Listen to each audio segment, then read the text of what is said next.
Hi, everybody. This is Stefan Molyneux from Free Domain Radio. We're thrilled to have Dr. Kevin Beaver with us. He's a professor at Florida State University and is an expert on biosocial criminology. And yes, you will not leave this interview without knowing exactly what that means. It's the biological and environmental factors involved in crime and antisocial behavior. He has published a wide variety of books and articles. Recently, a study with 5 colleagues on what to me is a very surprising result on the degree to which parenting has an effect, or rather a non-effect, on IQ versus the role that genetics play. Thank you so much, Dr. Beaver, for taking the time today. Well, thank you for having me. Was this a surprise? Well, okay, before we get into whether it was a surprise for you, what were the results that you found in this study?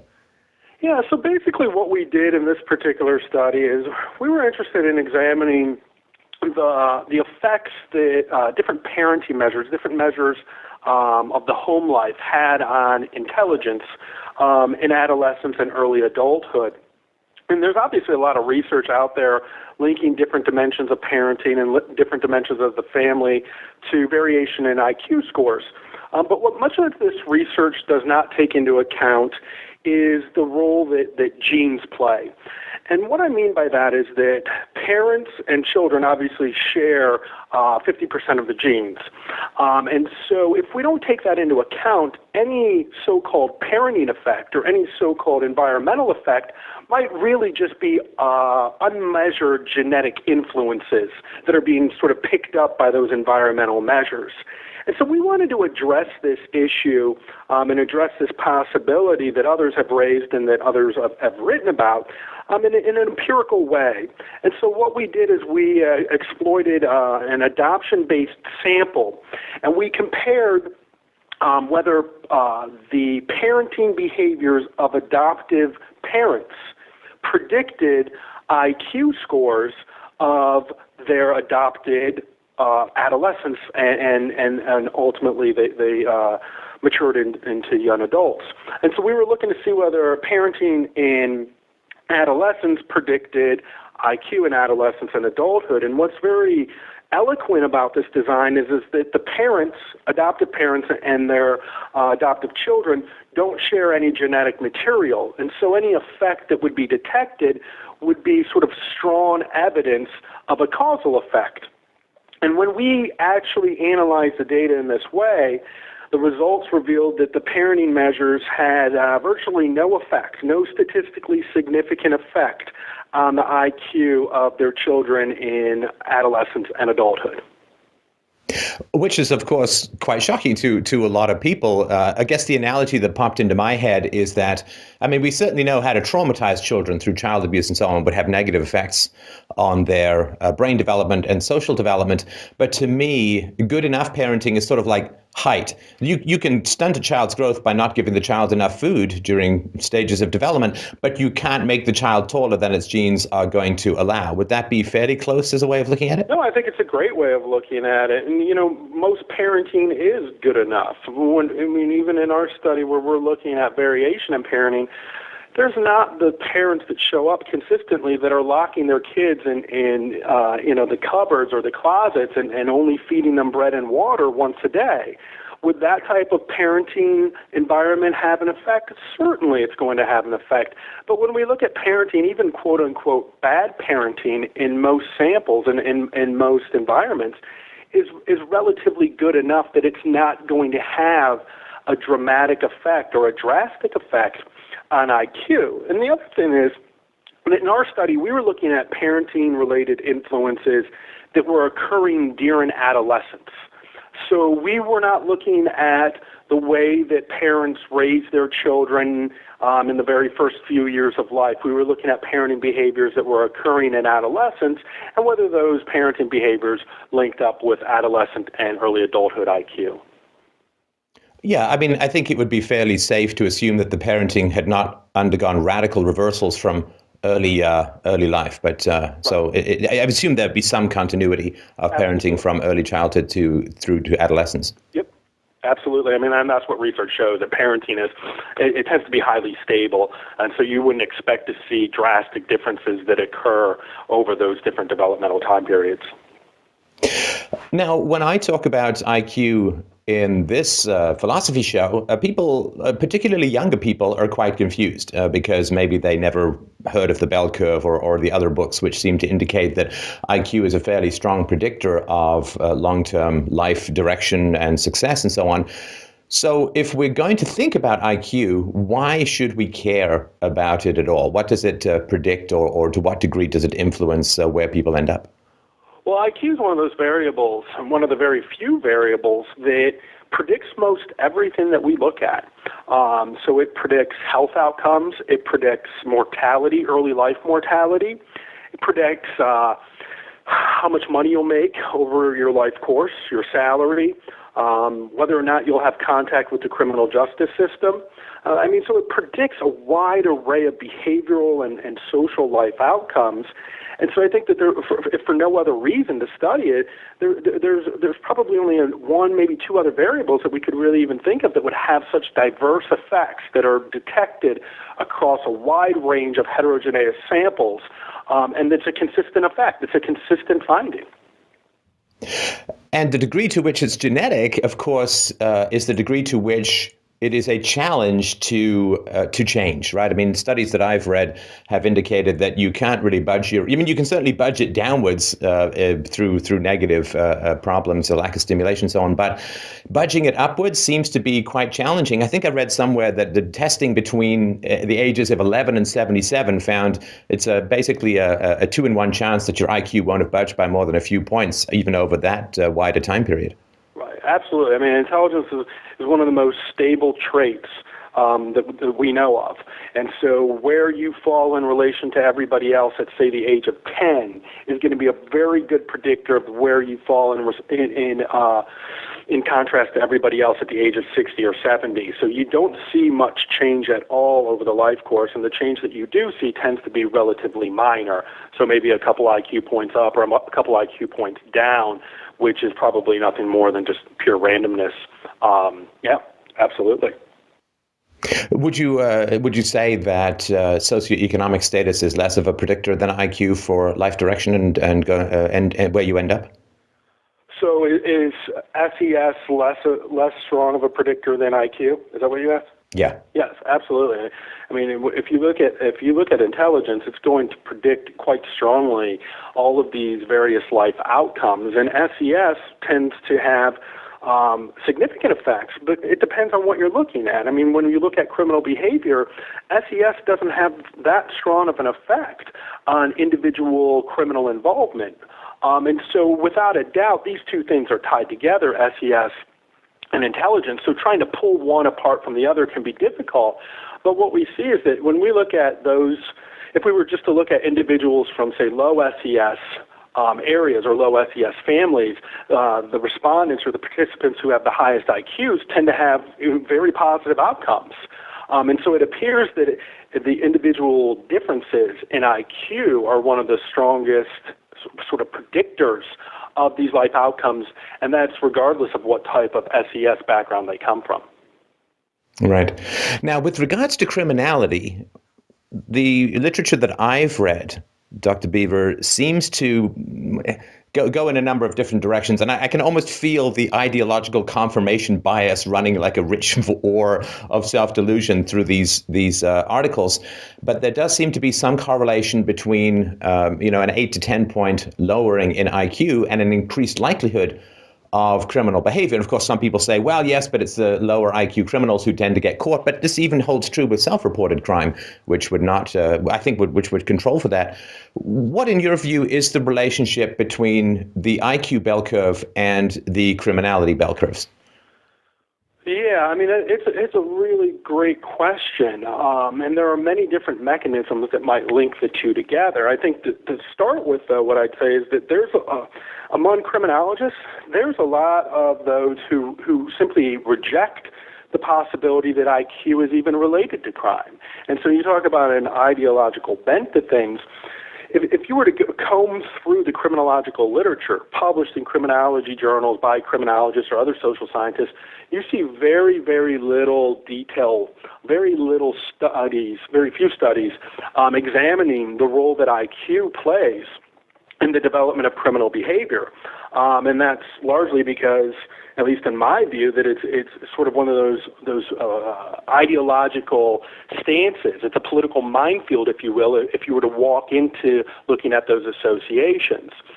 Much of the literature that you do see that has come out that's looked at the link between IQ and crime, or the link between IQ and different types of antisocial behaviors, and typically comes from individual difference research or personality researchers.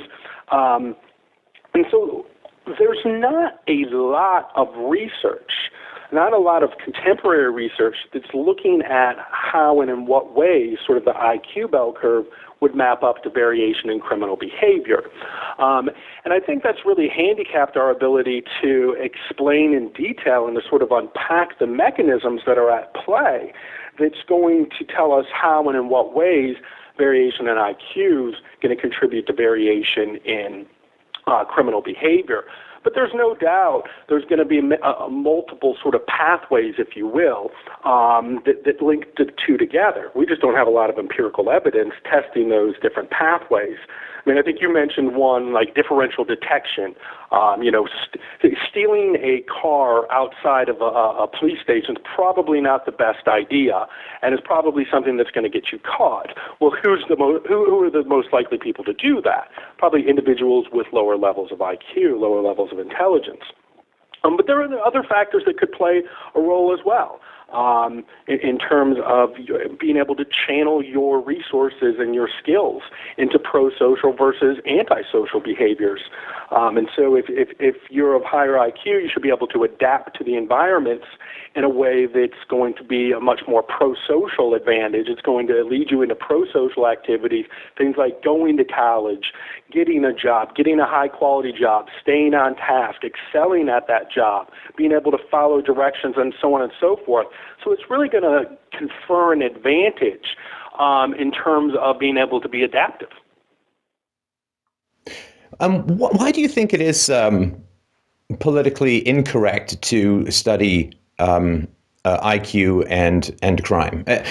I guess if it's considered to be environmental, then there would be things that the government could do, unlike the sort of failed Head Start program, or things that society could do to improve IQ. But if it is genetic, then if you are going to map genetics with crime, is that where the sensitivity is? I have a little trouble understanding why it's taboo. Yeah, I mean, I think it's a great question. It's going to be because of a number of different factors that intersect together.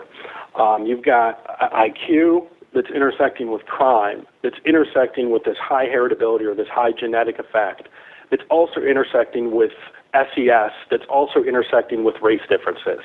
And so depending on the story that people were to tell, it could be quite difficult to explain away why we see differences between IQ in different racial and ethnic groups, and why different racial and ethnic groups might be more or less involved in criminal behavior. And so people start to get a little bit worried about what this might mean in terms of implications, in terms of policy recommendations, in terms of explanations, and in terms of how society might view the potential causes of crime. And so what we tend to see is most criminologists sort of bury their head in the sand and just not even talk about it. So we don't even, in my home field of criminology, we don't really even talk about intelligence. I mean, the research that I published on intelligence and crime hasn't been published in criminology journals. It's been published in individual differences journals, personality journals, and that's because trying to get a fair shake at these criminology journals, it just wouldn't happen. And that's why there's so very limited research, at least in my view, on crime and IQ and how the two are mapped together. Yeah, I mean, and with all the caveats being that nobody knows the answers to this, of course, high rates of criminality within the Black community are often explained, history of slavery, racism in society, in particular in the police department and so on. One alternative explanation, which again is, to my knowledge, not verified and may never be verified, is to say if criminality is associated with lower IQ, and if the data which is talked about by Charles Murray and Dick Herrnstein in the bell curve is correct, and blacks score a standard deviation below whites and even below Asians, then if lower intelligence is associated with higher criminality, and if blacks are testing for lower intelligence, that may be a contributing factor. Is that a fair way to summarize it?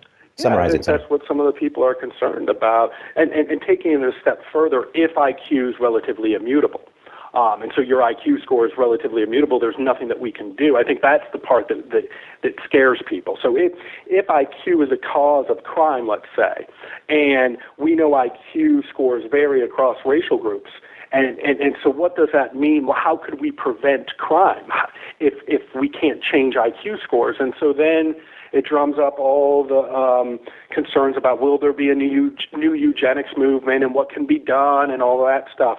And so I think it really scares people away from even moving into the area of studying IQ and crime in a scholarly and sort of transparent way. And of course, I mean, among the general population who aren't particularly well versed in statistics and so on, I think there would be a concern of promoting racism, because although looking at IQ scores across a general population may help us to understand very broad social trends, it does us absolutely no good in evaluating any particular individual, and people may conflate those two differences, and you may end up with a negative view of a group, which is unjustified in dealing with individuals within that group. Absolutely. I mean, what we learn from statistics and from statistical procedures that are published in journals does not translate in being able to talk about individuals.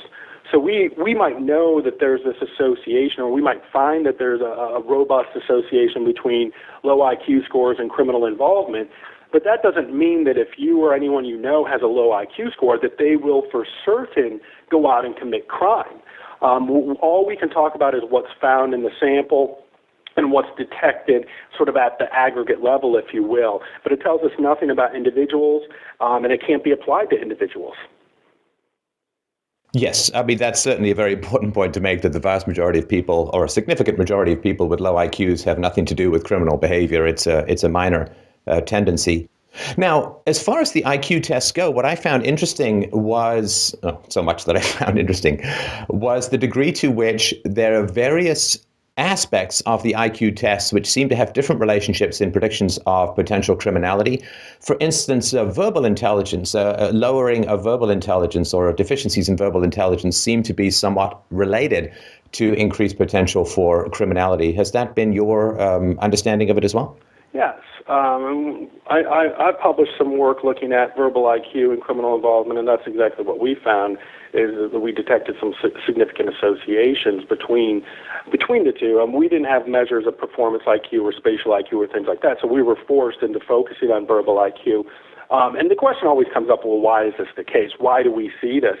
And again, there's not enough research out there to really get at those underlying mechanisms that might account for the statistical association. But it's some of this makes sense. I mean, it can make intuitive sense if we're just sort of speculating as to what's going on. And if you're unable to express yourself through words, or you're deficient in being able to sort of verbalize, it's going to get you into situations that you might not be able to get out of. It's going to put you in a situation where it might be very difficult to find your way out of it, other than doing something wrong. You may be more likely to express yourself through physical aggression than through, sort of talking your way out of a problem. I always talk to my students and say, think about if you get pulled over by a police officer for speeding. Some people are just very gifted verbally, linguistically, and they can talk their way out of it. And that might sort of explain at least some of the reason why verbal IQ might be linked up with different types of antisocial behaviors, criminal involvement, arrests, things like that.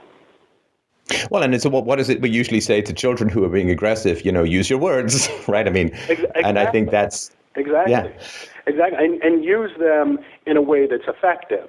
So, I mean, if you're pulled over for speeding, you can try to talk your way out of it. And one way to for certain get a ticket would be to look at the police officer and say, well, why aren't you out fighting real crime? That's going to get you a ticket very quickly.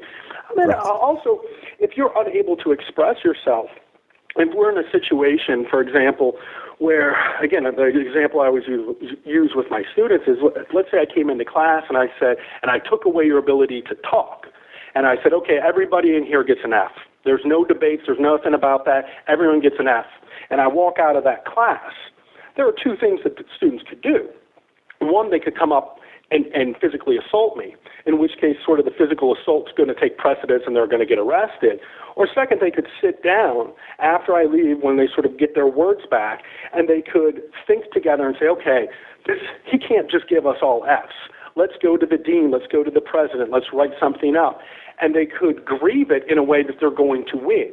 In one case, they're fighting me, they're assaulting me with good reason. I'm failing them, but they're going to get arrested for that. In the other case, they're sitting down, they're using sort of intelligence, they're using their verbal abilities, and they're crafting a response that's going to get them sort of in the winner's seat, if you will, and they're going to get the grades that they deserve, and I'm going to get, reprimanded or fired or whatever it might be. Right. Now, the finding that parenting styles, or even to some degree parenting quality, had little to do with IQ was shocking enough. But of course, it gets even worse because some of the side effects that you do find are in what could be colloquially called the exact wrong direction, that maternal attachment negatively associated with IQ in children. I wonder if you could break that down a little bit for people, that when you intervene to improve, oftentimes it seems to make things worse.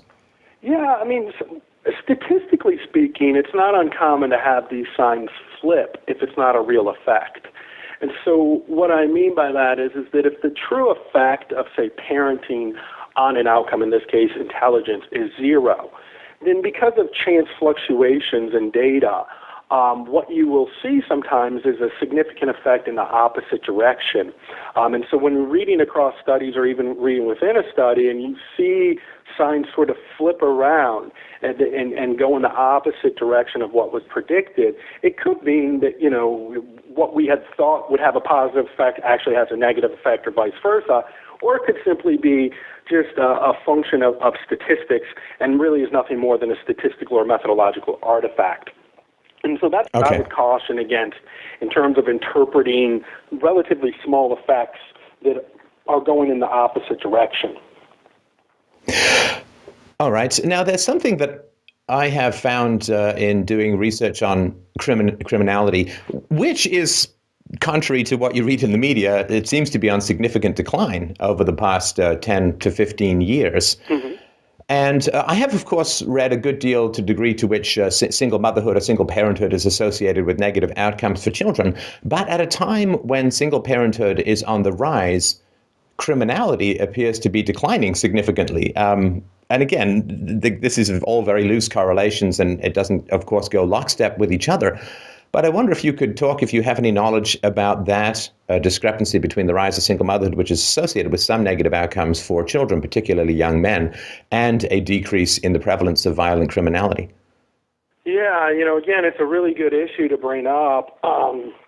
And I haven't given a lot of thought in respect to single motherhood and violence, or single motherhood and criminal behavior. There is no doubt this downward trend, and we have crime rates at nearly an all-time low. But nobody really knows why. Nobody knows why we've detected this significant downtrend. There's different explanations that have been advanced. The fact that we've locked up so many people, or the legalization of abortions now starting to have effects, and that's why we see this downward trend in criminal behavior. But not all of these sort of facts fit together, and I think that you bring up one of many different sort of anomalies that are occurring where we see this criminogenic risk factor. We found it that it's been associated with crime, and so we would expect if that risk factor becomes more concentrated, if it becomes more prevalent, that crime should become more prevalent as well, but we actually see the exact opposite. And the reasons for that are probably quite complex. But what I would sort of just throw out there is that many of these risk factors, whether it's single motherhood, single parenthood, whatever it is, oftentimes are moderated or contingent on other factors as well. And so it could be that something else is in the environment or in the individual that's moderating that particular effect. There was a study that was done, I forget how many years ago, but they were looking at whether a sort of a broken home, whether an absent father was always bad. And what they found was that, in fact, if the father's a criminal or if the father's antisocial in some capacity, it's better that the father is not in the household rather than to keep the father in the household so you can claim that you're from a two-parent household. And so I think it's those types of sort of complex associations that are oftentimes missed in studies or that oftentimes aren't fully modeled in a statistical design that really make sense when you think about them, and it sort of gives us those fine contours of what's likely going on, as opposed to these broad brushstrokes where we're looking and saying, well, single motherhood is bad or single parenthood is bad in all instances, when in fact it's likely a positive, at least on childhood development, in certain instances. Yeah, and let's not even get started on the degree to which the prevalence of violent video game playing does not seem to be associated with the rise in crime. But, right, exactly. Now, you have forthcoming, well, this is 2014, I don't know if it came out or not yet, demonstrating the validity of twin research in criminology. Now, twin research, of course, is the holy grail of genetics versus environment. Not that it's perfect, but it's the best, as far as I understand it, that people... it's the best data that you can get to try and tease out the relationship between the two.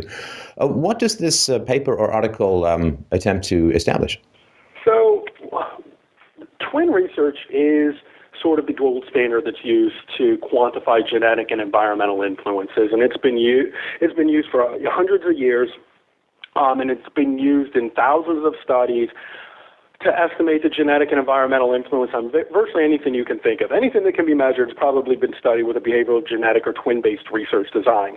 It has a number of assumptions that have to be met in order for the results to be deemed reliable and valid.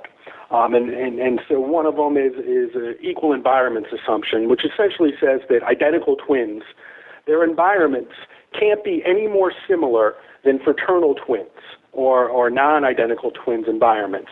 If the environments are more similar for identical twins, and those more similar environments are the result of things that are occurring external to the individual, so parents treating children, identical twins, more similarly just because they're identical twins, then that, and doing that more similarly in comparison with fraternal twins, that can actually produce biased estimates. Most people argue upwardly biased estimates of the heritability or of the genetic influence.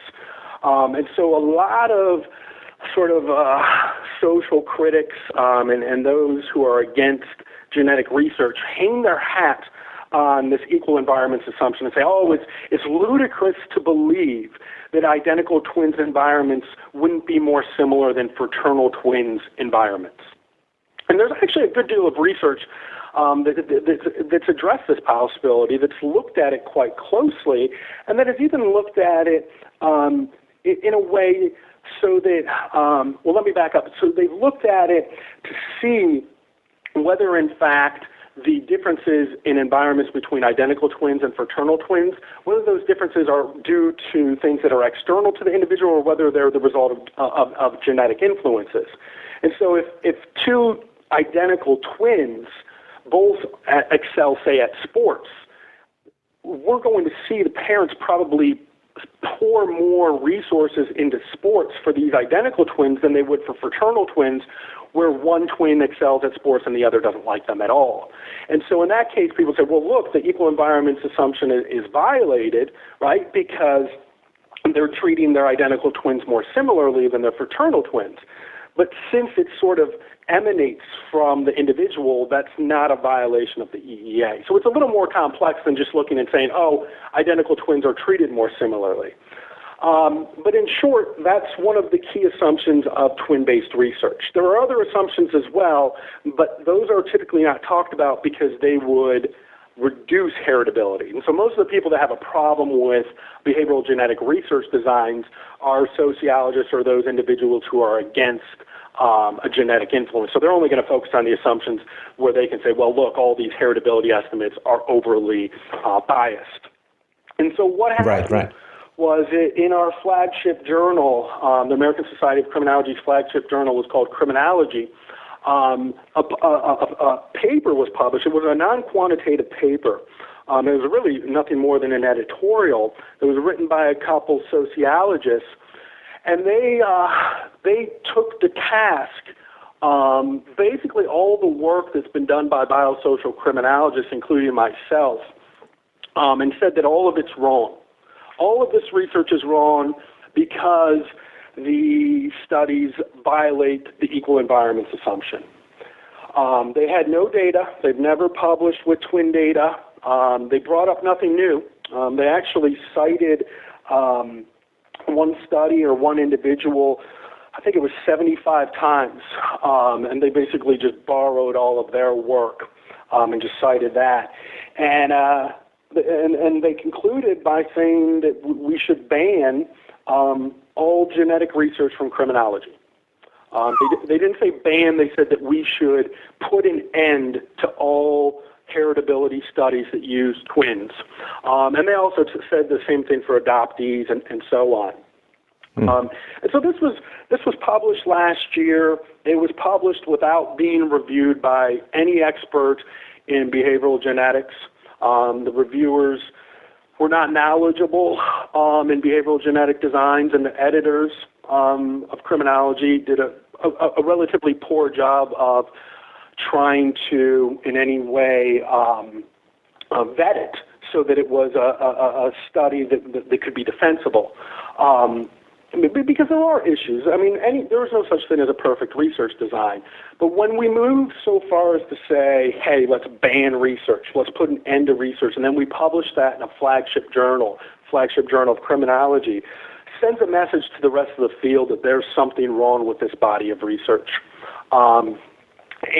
So myself and about 5 of my former students and one of my colleagues rewrote a response. And that's what you're picking up on, demonstrating the validity of twin research. We wrote a response. We used data. We used simulated data. We showed that the equal environments assumption, violating the equal environments assumption, at most probably inflates heritability by about 0.05. So if the heritability assumption is 0.5 and we violate the EEA, the heritability is probably really 0.45. But we also looked at some of the assumptions that would deflate heritability and found evidence that those would deflate heritability by about 0.05. And so they tend to cancel each other out, and we're left with a heritability estimate that's quite accurate in the research. Okay. Now, just one last question, Dr. Beaver. I mean, obviously, I hate to drag researchers into any kind of policy debate or question, and I recognize the sensitivity of all of that. And my bias, which I hope is not completely biased, is I tend to come from a great skepticism of social engineering projects to raise IQ across the board for poor people or various groups. But what are your thoughts about the degree to which external social programs can change the kind of data that you're studying? So the extent to which they can change IQ? Yeah. The social programs designed to change sort of... Yeah, the Head Start programs and the programs that are designed to try and close gaps in IQ to sort of squish down the bell curve. Right. Yeah, I mean, I don't know of any reliable data or study that's been published, and replicated showing that these types of social programs have any significant effect on achieving increases in IQ or reducing disparities. I think it'd be a great thing to be able to change IQ only for the positive, to be able to elevate people's IQ and sort of make things more equal. But I haven't seen any data published where that's the case. And if it has been published, it might be a single study. I've never seen it replicated. So I'm very skeptical of sinking billions of dollars into these programs if our intent is to raise IQ scores and to decrease or decrease the disparities that might exist. And these programs might be good for other reasons, but when it comes to intelligence, I don't see it as having much of an effect, if any effect at all. Yeah, and just because I'm sure I'll get deluged with studies that show this, there have been studies, to my knowledge, that show a short-term increase in test scores, but shortly after the children leave these programs, like within a year or two, the test scores tend to sink down to where they were before the program started. So I think I'm fully aware, and maybe you can back me up on this, that there are studies that show short-term increases, but they don't tend to be sustainable over the course of childhood. Right, and much of that is likely the result of sort of teaching to the test or test, right. Learning about, that's not IQ per se, it's getting at a sort of a testing ability. If we could accurately measure G, right, and do it in a way, or intelligence, in a way that isn't sort of teaching to the test, but really just measuring and quantifying raw intellectual power, I've never seen a study that does that, and that, as you mentioned, that has a long-term effect, and that has even a meaningful substantive effect. I mean, we might see something where, a study shows a 2 or 3 IQ point gain, but is 2 or 3 IQ points even all that meaningful? I don't know if we would even be able to detect it in everyday life. Someone who has an IQ of 115 versus 113. I don't know that it's meaningful, but yeah.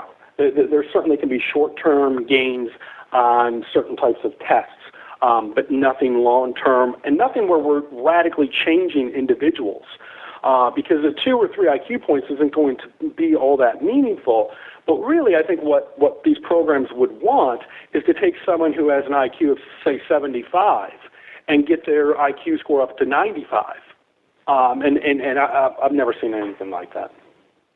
Yeah, it's a great shame, and there is a kind of heartbreaking element to it, because we do like the idea of the malleability of humanity to, especially in a democracy where everyone gets a vote, that we could try and get people not necessarily take down the high points of IQ, but at least push up the lower points right. of IQ. But it doesn't seem to be that's where the biology and the genetics point to. So we'll obviously link to the work in this show. I just wanted to express my sincere appreciation for you dabbling in challenging data and challenging material. There is, as Charles Murray has pointed out, this is quite a deal of hostility flowing out towards people who are following the data towards the significant influence of genetics. But I'm very much an empiricist, that you follow the data wherever the data leads and try and put aside as much as possible ideological preferences.